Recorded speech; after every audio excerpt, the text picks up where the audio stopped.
Good morning, Los Banos, and welcome to the Los Banos Today morning show. The morning show is brought to you by the Central Valley Geeks. For all your computer and iPhone repair needs, give the Geeks a call today at 209-826-3410. That number again, 209-826-3410. And hey, this is a pre-recorded show. We have some special guests with us here today. One particular, Jennifer Ramsey. You may all know her. She's been on our show before. You might have seen our issue with her out at the fireworks booth, where they had a lot of fun and they had a huge giveaway. That was amazing. And so she's back again to talk about her nonprofit organization, Creepy Critters Rescue. And it's an amazing organization. We're really excited to hear her tell us all about it, all about the animals that you guys rescue and everything you guys do over there, and hopefully give us an introduction to some of the animals you brought with you today. Absolutely. So first things first, as you mentioned, we are a nonprofit. We are all volunteers. Nobody is paid for what we do, and all the money we raise goes 100% back into the rescue. We are California's only certified reptile rescue. There are a lot of people in the community, particularly in the Bay Area, who love reptiles, know a lot about them, and so they decide to do rescue. And what that usually means is they look for animals that need new homes and they take them.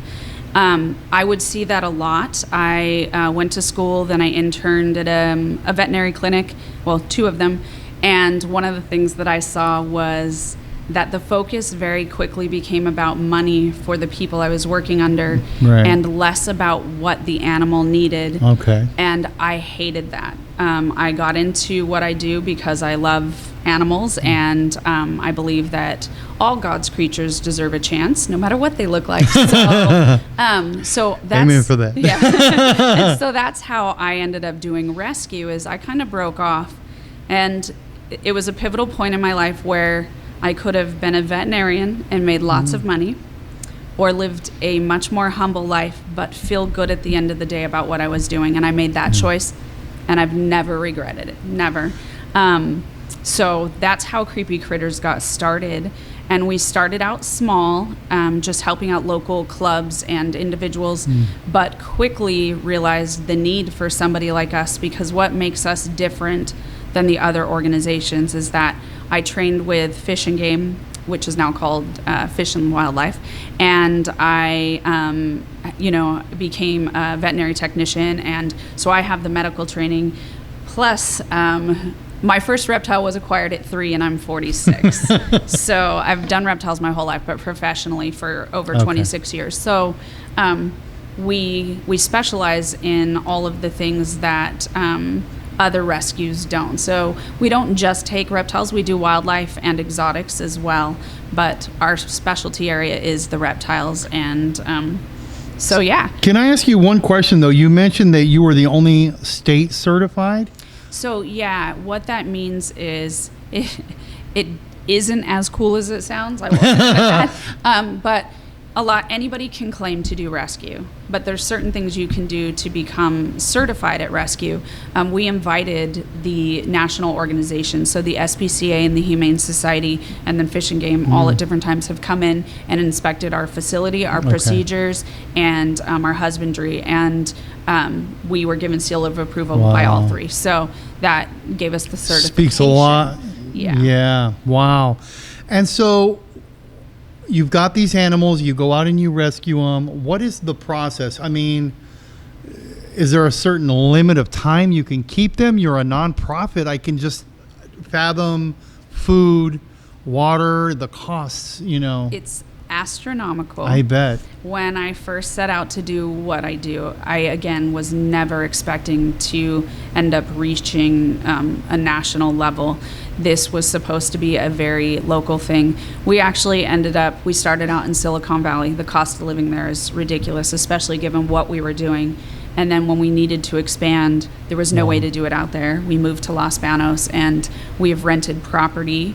And that's where we do a lot of our rescue, a lot of our rehabilitation, wildlife, our large animals, and that is not open to the public. We had an issue in the Silicon Valley where people knew where we were, and animals were getting dumped. Oh. And so if we missed the window, people are not there 24 hours a day. Right. So sometimes we would come and they wouldn't make it. So that was really hard.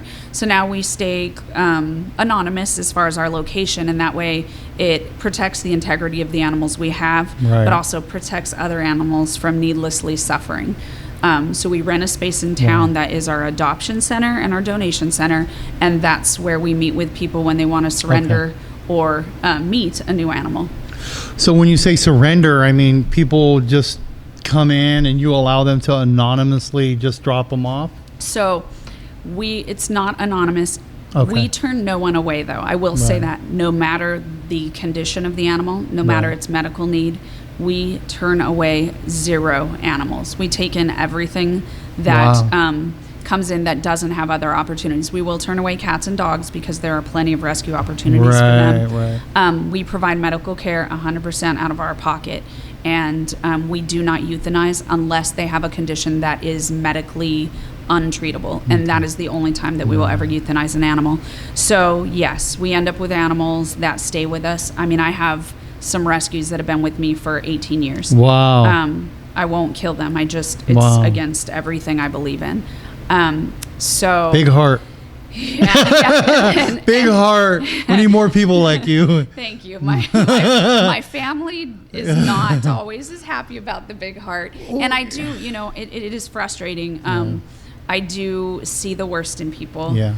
And, we can't win them all. And so when you do what we do, there's this constant underlying of a letdown about everyone you can't save. But then you get that one that nobody else could save, and you bring it back 100%, and then that validates everything we do. Wow. And that's why we're here. So let me ask you this. You're dealing with pets. You've been through the certification process.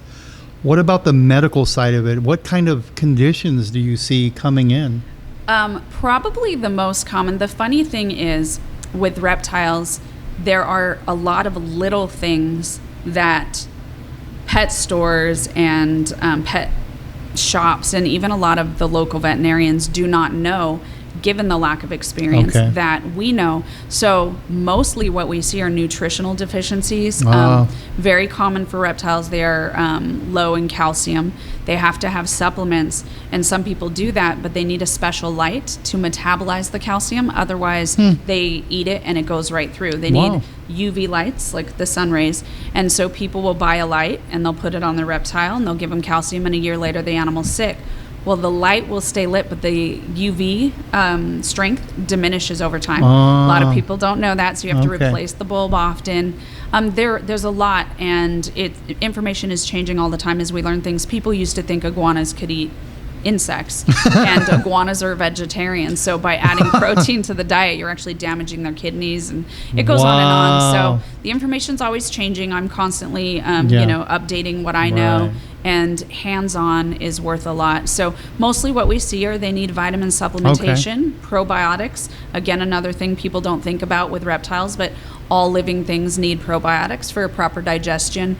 The biggest thing we see is what's called MBD, and it stands for metabolic bone disease, which is kind of like osteoporosis in humans. It is a calcium deficiency due to the wrong lighting or the wrong supplements. But like yesterday, we got an African tortoise who has a broken leg, and so we are treating him right now. So we get all kinds of things. I could imagine. Hit by cars, attacked by dogs. Which brings up another thing, this thought in my mind. You hear this all the time on TV where they're talking about exotic. This guy had an exotic snake and it ate him. Is that the kind of stuff you're going in for? So we once in a while will get a very large snake, say 22 feet long, that could potentially harm somebody if they were left alone. We have very strict safety protocols. We do not take in animals. We will take in rattlesnakes and do relocation. We've actually done property relocation for some of the local farmers where we've come out, trapped snakes, and removed them.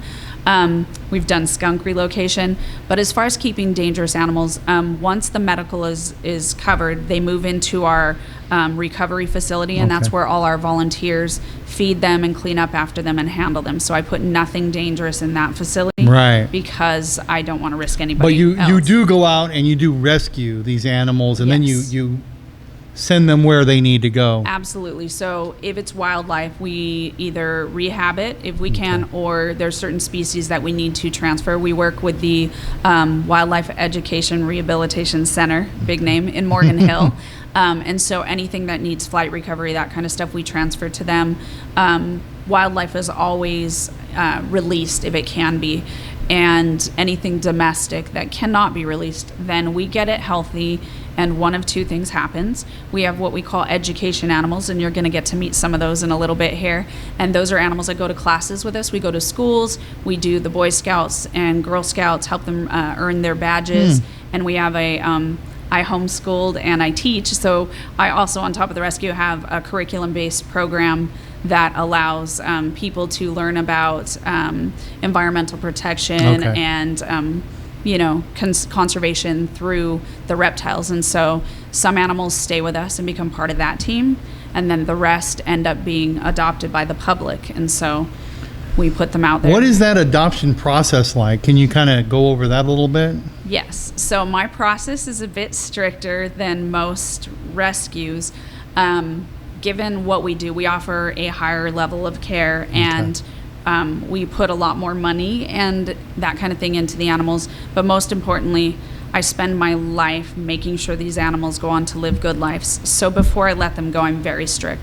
People have to fill out a form that tells me what they know about the animal. Now, we don't turn them away if they don't get all the answers right. It's not a test.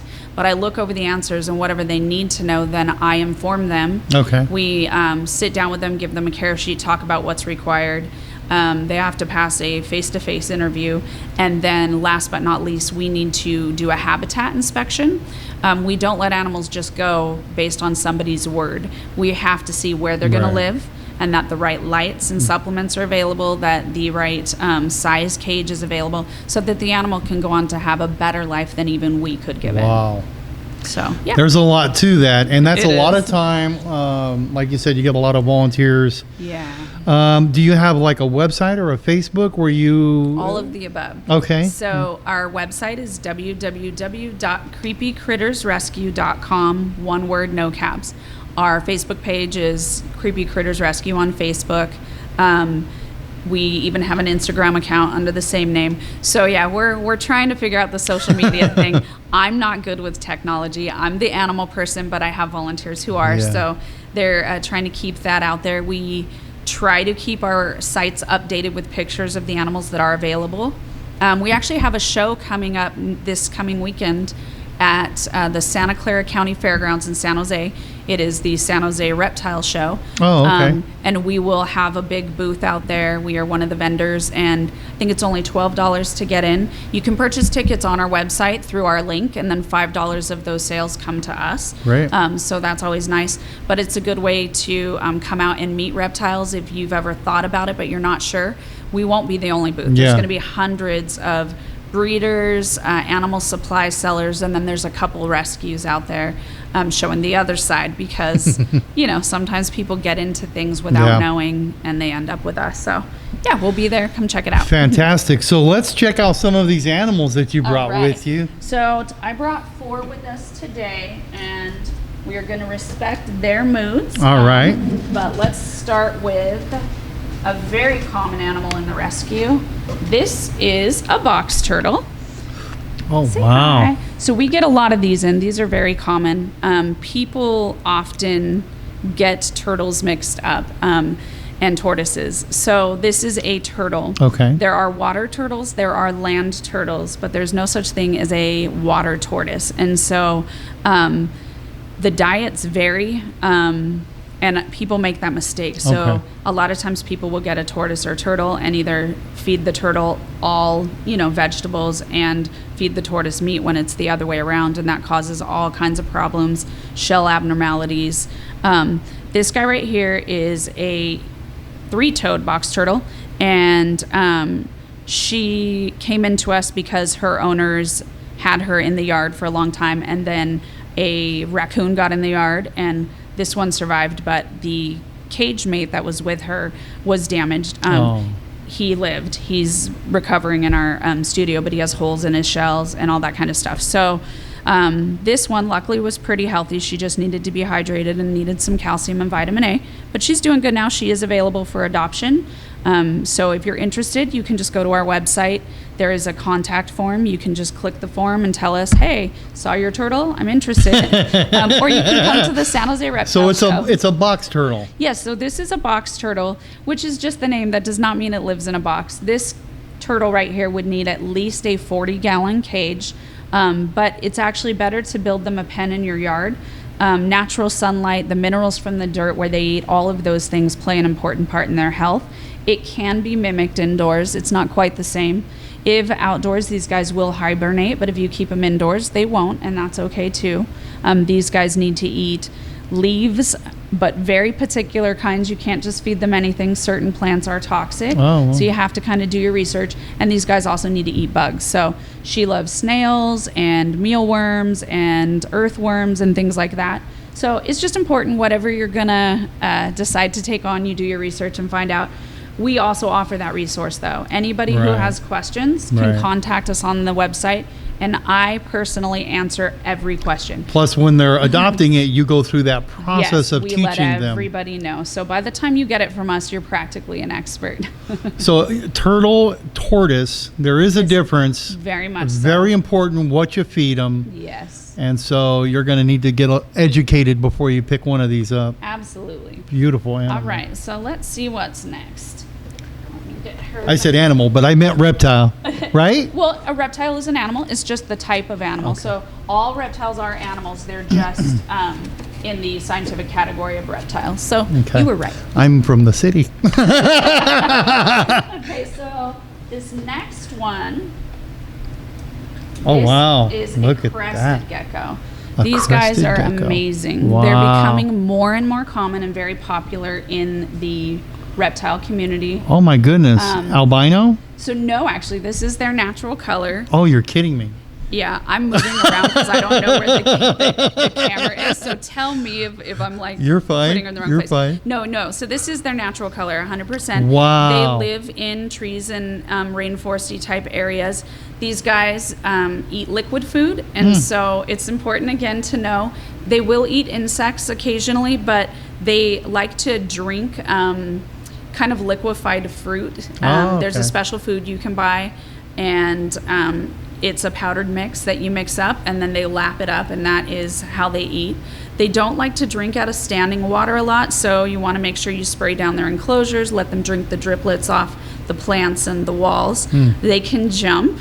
They have big eyes because they are very good at seeing from long distances. Wow. And they're just great. They're very soft-bodied, unlike most reptiles. Wow. So they're just really fun. They have these big toes that have suction on them that kind of grip, and they just hold on to you like little monkeys. So how high can it jump? So this guy can jump. Let me see if she will show you. I can't guarantee this will. Now, do they have tails like lizards where they... So she does, as you can see, have a long tail. These guys have a defense mechanism where when they feel like they're in danger, they can release their tail. It does hurt, so please never try to make this happen unwillingly. But they can release the tail, and the tail will wiggle for up to an hour while they run away. Wow. The muscles on the base of their body where the tail release, they contract so they don't bleed to death, but it does take away some of their nutritional stores and obviously opens them up to infection. So it's not a good thing, but in a life or death situation, it's good. So a lot of times in rescue, they don't have their tails anymore. And as you can see, well, you probably don't know, but they usually have long tails. She's missing a little bit of hers, probably from something she went through in her past. Doesn't look But they like don't she's grow gonna back. So no, with these guys, it doesn't grow back. There are species that it will grow back, but it never grows back the same. It's always a little funky shaped and a little bit of a different color, but it's okay. Yeah. They're beautiful. So. And that's a girl? Yes, she is female. It's a way too intense process to explain how to tell the difference We won't in go all there. the animals. Yeah. Not all animals you can tell from looking at them, but And what this did you one say can. that? What was the name again? She's a crested gecko. Crested gecko. Yes. So you have regular geckos, and then you have crested. Yes. Okay. There's lots of geckos. There's Oh, there leopard are. geckos. There's hundreds of Wow. species. I say hundreds, thousands of species. There's gargoyle geckos, leopard geckos, crested geckos. There's just so many. Oh my goodness. Yeah. But that particular species. Oh my is, goodness. So Look this at- guy's going to be a little grumpy. I'm just Wow. going to warn you. Come here. It's okay. Oh my goodness. But he's really fun to bring out. He's going to be very wiggly. Hi, Oh handsome. my goodness. So this is a chameleon. Most people do know that. There's so much I can tell you about chameleons, but we don't have all day. So he's a veiled chameleon, and as you can see right now, he's trying to flatten his body and camouflage. He is freaked out. He has no idea where he is or Right. what all these things around him Right. are. So they change color, not like they show on TV. On TV, they make it look like they can, go plaid or Right, polka dot, and that's right. not the case at all. These guys will get brighter or darker. The more patterning you see, that's usually a sign of aggression. That's telling Oh. either another male, back off, this is my territory, or telling a predator, look, I'm pretty scary, because in Right. nature, bright colors usually mean warning. Right. They can flatten themselves. They can also puff themselves up. So right now, he is trying to keep himself small Okay. to blend. He's trying to look like a branch. But and doing a good job. yeah, but he can also puff himself up. Hi. So what's the cone on the top of the head? So there's a lot of theories as to what that is. What I will say is there's a lot of fat stores in there. Okay. But that is specific to this species of chameleon. Okay. So he's a veiled chameleon. There's a lot of different kinds, but the veileds are the ones that have the big Okay. veil on top of Okay. their heads. They make terrible pets, and I want to make that clear. Our Petco does sell chameleons, and everybody wants to go get them because they're cool. In the wild, they never come together except to mate or to fight. And they're very solitary. They're very private. So when you Wow. get something like this and you put it in your living room where there's a lot of activity, they good. are in a constant state of stress, which releases a toxic enzyme into their body, which eventually will kill Wow. them. And people don't realize that. They think they're just stressed out. It's no big deal. So if Right. you want to own one, you should put it in a very secluded area with not a lot of traffic, and just keep a sheet over the enclosure until someone comes over. Okay. Let them take a look, and then close it back up so Okay. they don't feel like they're in danger all the time. And that'll help them live a long time. Fantastic. Wow. Okay. Beautiful animal. You ready? You want to go see? Let's see. We got one more. One more for today. That's cute. He wants to stay with Yeah. you. The animals, Interesting claws too. Okay, so there's a great story. So these guys, yeah, they don't have the normal. I'm gonna say Yeah, normal, it's like a V shape. Fingered. They're like mittens. Yeah. They're like this, and there's little claws at the end of each pad. Oh, And okay. so this particular one actually has been, no, this is Tumble, but we have another large chameleon at the rescue that is named Murder Mittens.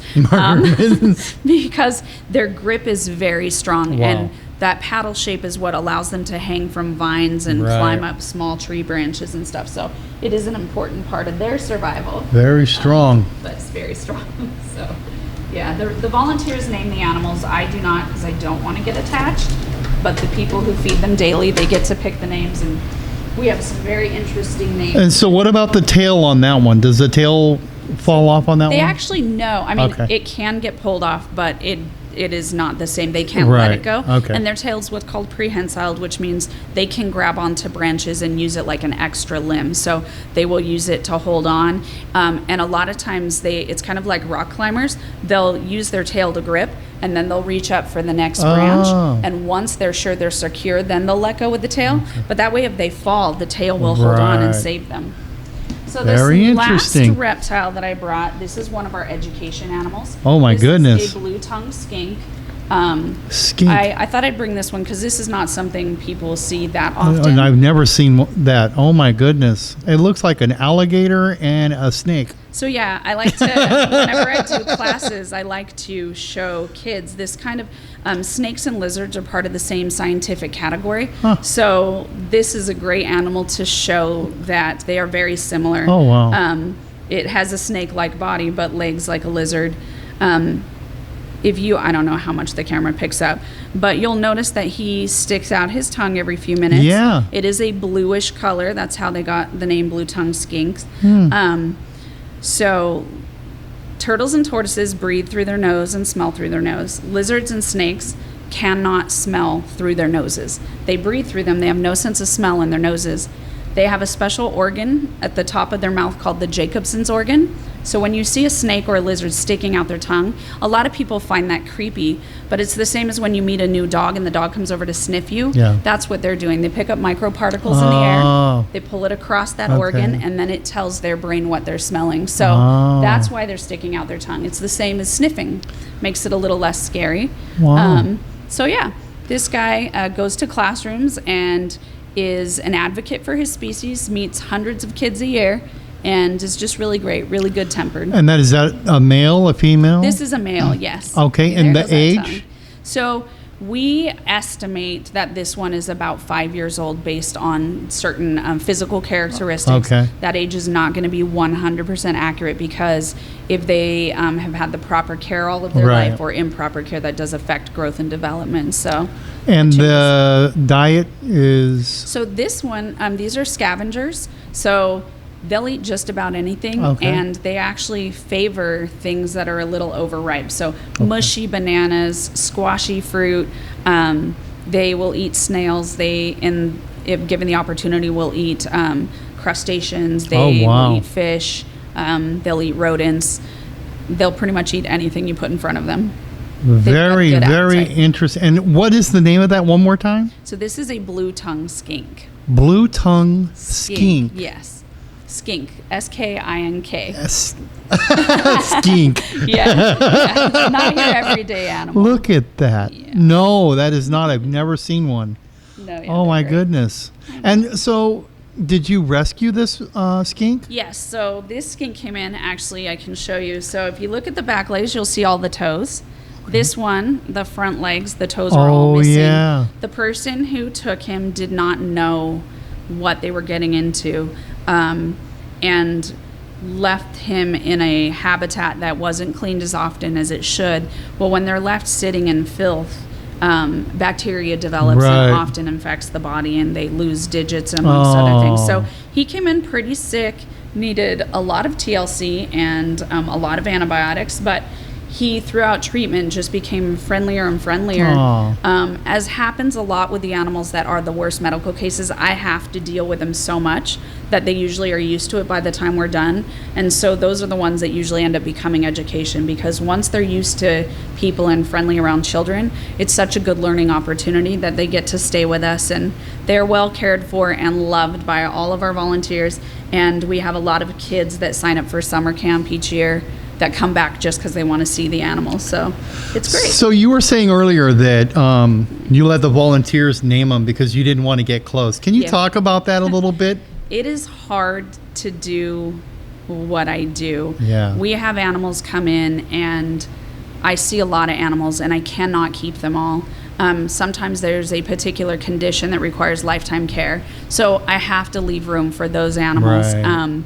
So the ones that are healthy and I have no real reason to need to keep them for myself, those ones I have to let go, and that's not always easy. Some of them I have for years. We last year adopted out an Asian water monitor that had been with us for 8 years, and it was hard. It was really hard. I could imagine. That one did have a name, of course, after that long, and it makes it hard because they feel like family. Yeah. And once you let them go, we do keep in touch with a lot of people, but there's always this risk, and you just never know. So I try to get them healthy and then move them on to the volunteers, and then the volunteers do the daily feeding, and they, of course, they get attached as well. And it's not easy what we do, but somebody has to do it. So we can, so we do. So one last thing, I'm just curious, do you guys ever tag any of the animals or put GPS tracking on any of them? None of that kind of stuff. That's not something we do. Okay. There are that is something that certain research groups would do, or Fish and Game might do that if they have a particular situation happening where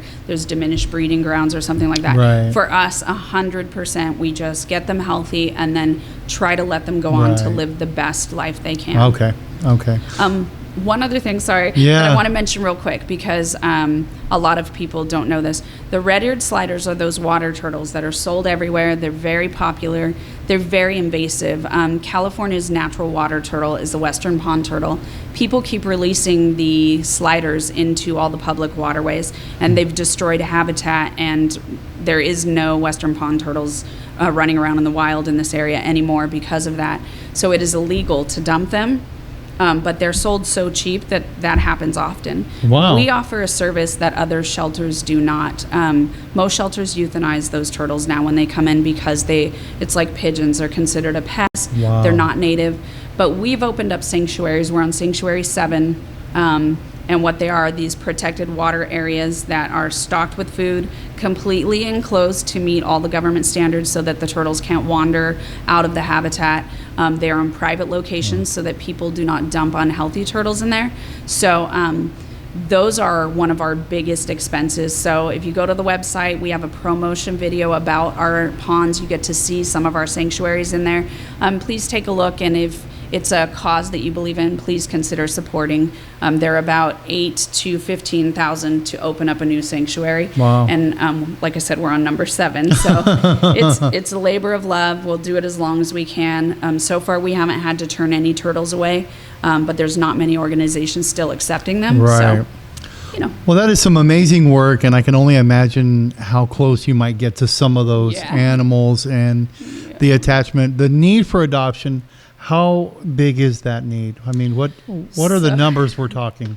We have in our facility, not counting the water turtles, because those sanctuaries house 400 each. Right. But not counting water turtles, we have at any given time around 200. Wow. That fluctuates 20 to 25 animals in either direction. We definitely need adoptees. Right. The animals, once they're healthy, they go into what we just call general maintenance. And again, volunteers are feeding them, but there's too many to get a lot of one-on-one time. Right. So it's not a good lifetime home if it can be avoided. So we're always looking for good homes. The reptile shows help a lot because it's a specialized place. It's like a Comic-Con, but for reptiles. So people come looking, and we sit them down in our booth and do our interviews and stuff there. So that helps a lot. But I know that a lot of people locally do not know we're here and are buying reptiles from Petco when we have them for adoption, and our adoption fees are 1/4 of whatever the retail is. So it's usually around $25 to $50 to adopt anything. Wow. So yeah. And you get a little bit of education. You get to a lot. learn and make sure that you have the right facilities available to take care of whatever it is that you're trying to adopt. Yes, and we do offer free medical advice on the site. So if you have questions, if you have a sick animal, unfortunately, even the best intended veterinarians make mistakes, and we get a lot of animals in that have been given incorrect treatment. Oh. And so we will walk people through everything they need to do at home. And then if it's a situation that they can't handle, we will honestly let you know, and then we will refer people to a qualified veterinarian. So check it out. Well, I've learned a lot here tonight. Creepy Critters Rescue. Yeah. Check them out. Check them out online, creepycrittersrescue.com. Check out their Facebook page. Head on over and get a little education and maybe adopt a pet. Yeah, thank you so much. Thank you guys so much for joining us here on the Banos Today morning show, and have a great day. Bye-bye. Bye.